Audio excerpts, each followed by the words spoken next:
ደረጀ ሁሉንም እውነት ነገራት ለሰላም። ድንገት ደንግጣ ሆስፒታል ገባች። ዳጣ ደስ አላት፣ እናቷን አገኘች። ለዘመናት ስትጠብቀውና ስትጓጓለት የነበረችው እናቷ ሰላም መሆኗን አቶ ደረጀ ሲነግራት፣ አባዬ በፍጹም ማመን አልችልም፣ የእውነት ሰላም እናቴ ናት ወይ ብላ ስትለው፣ አዎ እናትሽ ሰላም ናት፣ እስከ ዛሬ ድረስ ዋጋ የከፈለችው እንዲሁም ደግሞ ማርቲ እንዳትሰማ የእኛን ቤተሰብ ጠብቃ ምንም እንኳ ተወልደሽ አንድ ቀንም ሳታቅፍሽ አይደለም አንድ ቀን ደቂቃ እንኳ ሳታቅፍሽ ዝም ብላ የወደደችሽና ለአመታት እየጠበቀችሽ እናትሽ ነሽ፣ እናትሽ ሰላም ናት ብሎ ሲላት፣ አባዬ ግን ለምንድን ነው በዚህ ልክ የጨከንክባት? እንዴት ነው ያስቻለህ? ብላ አባቷ ላይ እሪኦ አለች። እባክሽ ዳጣ ይቅርታ አድርግልኝ፣ ይህንን ነበር ስፈራ የነበረው። አሁን አንቺ ደግሞ በኋላ የማርታን ነገር እንዴት እንደምቋቋመው እንኳ በፍጹም አላውቅም። ኤቢም አለች እንዲሁም ውሃ አለ። እኔ እኮ ከሁለት በኩል በጣም ተቸግሬ ነው። እናም ለአመታት ስደብቀውና ለአመታት እንደ ጽንስ ተቀምጦ የነበረው ዛሬ ግን ሊወለድ ነው። አምላኬ ሆይ እርዳኝ። ከዚህ በኋላ ሰላምዬም ልጇን ማገኛት አለባት፣ ዳጣም ደግሞ እናቷን ማግኘት አለባት ብሎ ደመደመም። ሰላምዬ እና ማርቲ ቁጭ ብለው ሻይ እየጠጡ ባለበት ሰዓት ጉድ አደረገች ወይዘሮ ማርታ። እንዲሁም ለሰላም ብዬ ኤቢኮ ልታገባ ነው በቅርቡ ተዘጋጅ ብላ ስትላት፣ ስለምን ሰርግ ነው የምታወሪው ትዬ? ቆይ ማንና ማን ሊጋባ ነው ብላ ስትላት፣ ኤቢኮ ግራጊዎሽን አድርጋ ከናታን ጋር ልትጋባ ነው። ናታን ደግሞ በጣም እንደሚወዳትና እንደሚያፈቅራት ነግሮናል ብላ አለቻት። ምን እትዬ? የእውነት ናታና ኤቢ ይዋደዳሉ? አዎ። ምን ነው ሰላም፣ የእውነት እስከ ዛሬ አላቅም እያልሽ ነው ወይስ ደግሞ አውቃለሁ እያልሽ ነው? በጣም እኮ ግራ እየጋበሽ ነው ብላ ስትል፣ አረ እንደዛ አይደለም እትዬ፣ ለማንኛውም እነሱ የሚጋቡ ከሆነ እኔ እጅጉን ደስ ይለኛል። ለሰርጉ ወገቤን ታጠቅ አድርጌ ድግሱን እደግሳለሁ በማለት በጣም ተናዳና እንዲሁም በጣም ተበሳጭታ ወደ ውጭ ወጣች። ዳጣን ስታገኛት ምንድን ነው እየተፈጠረ ያለው ነገር ብላ ስትላት፣ ምንድን ነው ንገርኝ እስኪ፣ የእውነት ኤቢና እንዲሁም ደግሞ ናታን ሊጋቡ ነው እንዴ ብላ ስትል፣ አዎ እየተባለ ነው እንግዲህ ዝም ብለን ማየት ነው እንጂ አይ በፍጹም እንዲጋቡ መፍቀድ የለብሽም። ምን ማለት ነው ሰላምዬ? ታዲያ የእውነት ናታን የሚወዳትና የሚያፈቅራት ከሆነ እኔ የምከለክል ይመስልሻል እንዴ? ታይ እንጂ ዳጣ፣ ናታን እኮ አንቺን እንደሚወድና እንደሚያፈቅር የታወቀ ነው። ነገር ግን ደግሞ ያው ቤተሰብ ታስቸገሩትና አባቱ በተለይ ካስቸገረው ችግር ነው ላንቺ ብላ ስትላት፣ አታስቢ ሰላምዬ፣ የሆነ ይሆናል። ደግሞ ናታን እኔን ረግጦ ወደ ኤቪ ለቤተሰብም ብሎ ይሁን ለደረጀም ብሎ ይሁን ለአባቱም ብሎ ይሁን ከሄደ የእውነትም እኔን አይወደኝም አያፈቅረኝም ማለት ነው። ስለዚህ ይሄንን ነገር ተረድቻለሁኝ በደንብ የሚያሳስብ ነገር የለም እሺ ብላ ስትላት፣ አንቺ ግን ለምን ነገሩን እንዳቀለልሽው ባላቅም አንቺ ያልሽው እሺ ይሁን ብላ አለቻት። አታስቢ፣ ሁሉም ነገር ይስተካከላል ሰላምዬ ብላ ዳጣዬ ጉንጯን ሳማ አድርጋ ስትሄድ፣ ቆይ ግን ዳጣ አንቺ ማነሽ? በጣም ሩህሩህ ደግ፣ እንዲሁም ደግሞ መልካም አስተሳሰብ ያለሽ። ቆይ ለምንስ ነው እንደዚህ ስትስሚኝ እኔ ውስጤ የሚላወሰው ብላ በጣም ግራ ተጋባች። ሰላም ሰላም! ውድና የተከበራችሁ የህያ ቤቴ ቤተሰቦች እንዴት ናችሁልኝ? ሁሉ ሰላም፣ ሁሉ መልካም። ምን እግዚአብሔር የተመሰገነ ይሁን። ሰላም ነኝ፣ ደህና ነኝ። ለዚህ ቻናል አዲስ ናችሁ ሰብስክራይብ እያደረጋችሁ ቤተሰብ የሆኑ ነበር። ቤተሰቦች ደግሞ ስለምትከታተሉኝ እጅጉን አድርጌ አመሰግናለሁ። እጅግ አስተማሪውና አጓጊው ዳጣ ድራማ እንደቀጠለ ይገኛል። አቶ ደረጀ ለማርቲ እኔ ምልሽ ማርቲ የምነግርሽ ነገር አለኝ ብሎ ሲላት፣ ምንድነው ንገረኝ ብላ ስትለው፣ የእውነት ናታንና ኤቢኮ የሚዋደዱ አይመስለኝም። ምን ማለት ነው ደሪ? ደግሞ ይሄንን ጠንስሰህ መጣህ እንዴ? እንደዛ ማለት አይደለም ማርቲ፣ አንቺም ልትረጂ ሞክሪ። የእውነት ናታንን ዛሬ ቁጭ አድርጌ አማክሬውና ጠይቄው ነበረ እና ታዲያ ምን አለ? የምሬ ነው እንደማይወዳትና እንደማያፈቅናት ነገረኝ። ምን? አዎ አንቺ ግን ይዋደዳሉ ብለሽ ተናግረሻል። ኤቢ ደግሞ ናታንን የራሷ ለማድረግ የማትፈነቅለው ድንጋይና የማትዋሸው ውሸት እንደሌለ ታውቂያለሽ። ግን እኮ እኔ ባለፈው ጠይቄው ኤቢ ቆንጆ ናት ብሎኛል።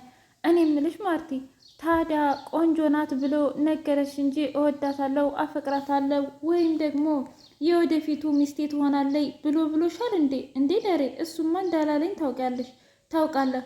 አየሽ፣ ያንቺ ችግር ይሄ ነው ሲመስለኝ። እውነት ለመናገር አንቺ ራሱ የኤቢን ጸባይ ችሎ የሚኖር ሰው ስለሌለ እንጂ ኤቢና ናታን ይዋደዳሉ ብለሽ አይደለም። አረ እንደዛ አይደለም ደሬ፣ የምሬን ነው። ኤቢ በጣም ኃይለኛና እንዲሁም አረመኔ ስለሆነ ምናልባትም ናታን ይችላታል እንጂ ሌላ ሰው አይችላትም ብለሽ አስበሽ ገፋፍተሽ የምትድሪ ከሆነ አንቺ ራስሽ ኃላፊነቱን ትወስጃለሽ እንጂ በፍጹም እኔ ኃላፊነቱን አልወስድም። እኔ ደግሞ አባቱ ነኝ። እኔም በፍጹም እንደማይፈራና እኔንም በፍጹም እንደማያስጨንቀኝ የታወቀ ነው ብሎ ሲላት፣ እኔ አላውቅም ደሬ፣ ነገርኩሽ እኮ ማርቴ፣ በፍጹም አይዋደዱም። አንቺ ቆይ ለምንድን ነው የማይገባሽ? ከዚህ በላይ ምን አይነት ሀቅ እንድነግርሽ ትፈልጊያለሽ? ብሎ ሲላት፣ እሺ በቃ ደሬ አንተ ያልከው ይሁን ብላ አለችው። አይ ይህንን አስተሳሰቧን ኤቪንም ቢሆን እንድትሰርዘውና ከጭንቅላቷ እንድታጠፋው መናገር አለብሽ። ካልሆነ ግን አንቺ ራስሽ ኃላፊነቱን ወስደሽ ሁሉንም ነገር ታደርጊያለሽ ብሎ ሲላት ማርታ በጣም ደነገጠች። ቆይ ሰዎቹ ምን ሆነዋል? ለሰላምም ሳወራት በጣም ግራ ተጋባች። እንዲሁም ደግሞ ለደሬም ሳወራው እንደማይዋደዱና እንደማይፋቀሩ ነገረኝ። ቆይ ወዴት እየሄደ ነው? ሁሉም ነገር እየተበላሻሸ ነው ብላ ማርትዬ ቁጭ ብላ ማሰብና ማሰላሰል ጀመረች። በሌላ በኩል ናታንና እንዲሁም ዳጣ በጣም ጥሩ ጊዜ አሳለፉ። ደስ የሚል ጊዜ። እኔ ምልሽ ዛሬማ አንድ ምስራች እነግርሻለሁ ብሎ ሲላት ምስል ብላ ልልህም፣ ግን ደግሞ ምን አይነት ነገር ነው የምትነግረኝ ብላ ስትጠይቀው ታውቂያለሽ አንቺና አባዬ ትመሳሰላላችሁ፣ ግን ደግሞ አንድ ያልተዋጠልኝ ነገር እና አንድ በአባዬ የተናደርኩበት ነገር ቢኖር እንዴት ነው እማዬ ላይ የማገጠባት ከቴም ከሌላ ሲጋ ብዬ በጣም ግራ ገብቶኛል። እንዴ ናታን፣ እሱማ የአንድ ቀን ስህተት ነው ብዬ ነገርኩ አይደለም እንዴ? ደግሞ አባቴን እንድትናገረው አልፈልግም። እሺ አባዬ በጣም ምስኪንና የዋህ ነው ታውቃለህ። አሁን ላይ እኔ ላይ የደረሰውን ነገር እና መጀመሪያ ላይ የአንድ ቀን ስህተት ራሱ እስካሁን ድረስ እያንገበገበው ነው። እሺ ዳጣ፣ እንደዛ ከሆነ ታዲያ እናትሽ ማናት ብሎ ሲጠይቃት ምን እያልክ ነው? ጭራሽ ስለ እናቴም እየጠየከኝ ነው? አላውቃትም አልኩ አይደለም እንዴ? እኔ እንጃ ብቻ ግን እያሳሰበኝ ነው። በቃ ምንም ይሁን ምን ነገርኩህ። እናቴን ደግሞ ሳውቃት እነግርሃለሁኝ ብላ አለችው። ወይዘሮ ማርታ ኤቢ እንዲሁም ተሰብስበው ኤቢ የእውነት አባትሽን እኮ አናገርኩት። እሺ ምን አለሽ? እሱማ ያለው እንደማትዋደዱ ነው የነገረኝ እና ናታን አንቺን እንደሚወድሽና የእውነትም እንደሚያፈቅርሽ ነግሮሻል እንዴ? እማዬ እሱ እኮና ዳጣ እያለች እንደሚወደኝና እንደሚያፈቅረኝ እንደማይነግረኝ ታውቂያለሽ። ምን? አዎ። ቆይ ዳጣ ከዚህ ጋር ምን አገናኛት? ምክንያቱም ዳጣ በጣም ስለምትወደውና ስለምታፈቅረው እሱም ደግሞ ምናልባትም ለዳጣ ስሜት ያለው ይመስለኛል። ታዲያ አንቺ ለዳጣ ስሜት ካለው ለምንድን ነው ከኔ ጋር ይሁን ብለሽ ግግም የምትይው? ነገርኩሽ እማዬ፣ እዚህ ቤት ናታን ማግባት ያለበት እኔንና እኔን ብቻ ነው። እሱንም ማላገባ ከሆነ ደግሞ ራሴን አጠፋለሁ፣ እሞትላችኋለሁ፣ ትገላገላላችሁ። እናንተ እንደሆናችሁ ሁልጊዜ የምትወሩት ኤቢ ዳጣ ዳጣ ዳጣ ዳጣ ብቻ ነው። ዳጣ ቆይ የእንጀራ ልጃችሁ ናት እንዴ? አባዬ ከሌላ ወልዷት ነው ወይስ ደግሞ አንቺ ከሌላ ወልደሻት ነው ብላ ስትል ማርታ ተናደደችና ድንጋይ አንስታ አሁን በዚህ ነበረ ጭንቅላትሽን ፈርክሶ መጣል። ቆይ ምን አይነት አስተሳሰብ ነው ያለሽ? ዳጣ እኮ በጣም መልካምና ቅን አስተሳሰብ ስላላት ነው ብላ ስትል እንደዛ ከሆነ ጥሩ፣ ግን የእውነትም የዳጣ ምን አይነት መዘዝ ይዛብሽ እንደምትመጣ ዝም ብዬ ለማየትና ለመጠበቅ ያብቃኝ ብላ ተናገረች። ማርቲና ሰላም ቁጭ ብለው ባሉበት ሰዓት አረ እንደው ለምንድን ነው ይዘሽ የመጣሽው ስትል እኔ እኮ እውነት ለመናገር መጽሐፍ ስታነቢ ሻይ እንደምትወጂ በደንብ ነው የማውቀው ትዬ እና ለዛ ብዬ ነው። እንደዛ ከሆነ በጣም ለምደሽኛል ማለት ነው ይህን ያህል ዓመት ሙሉ። ለማንኛውም አመሰግናለሁ።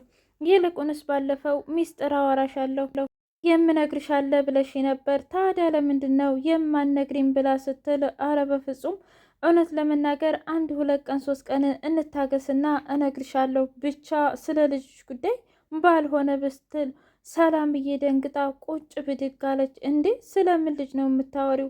መቼስ ሌላ ልጅ አይሆን ስለወለድ ማለቴ ነገጧ ስለምትወልጁ ልጅ ነዋ፣ ስለ አባቱ ወይም ስለ ሌላ ነገር። ኧረ እትዬ እኔማ ምንም አይነት ሚስጥር ይኖረኛል ብለሽ፣ ለማንኛውም አስፈላጊ ከሆነ እነግርሻለሁኝ። እኔ ባሰብኩበትና ባቀርኩበት ነገር እማሄድልኝ ከሆነ ብላ ስትል እሺ ሰላምዬ።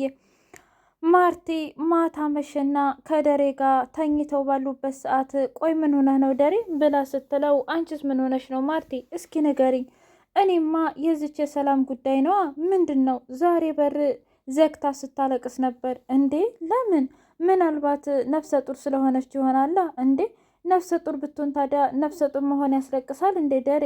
እኛም እኮ አልፈንበታል። ታዲያ መሆኗ ነው ያንን ሚስጥር እነግርሻለሁ ካለችኝ በኋላ ግን ፍጹም ተቀያይራብኛለች።